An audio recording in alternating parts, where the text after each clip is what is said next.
ভাদ মাহতে ৰোহিণী নক্ষত্ৰটো মঙ্গলবাৰৰ দিনা ৰাতি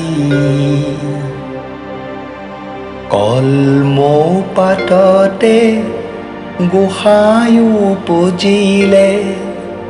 সুগন্ধি তেলৰে চাকি ঘোৰ অন্ধকাৰে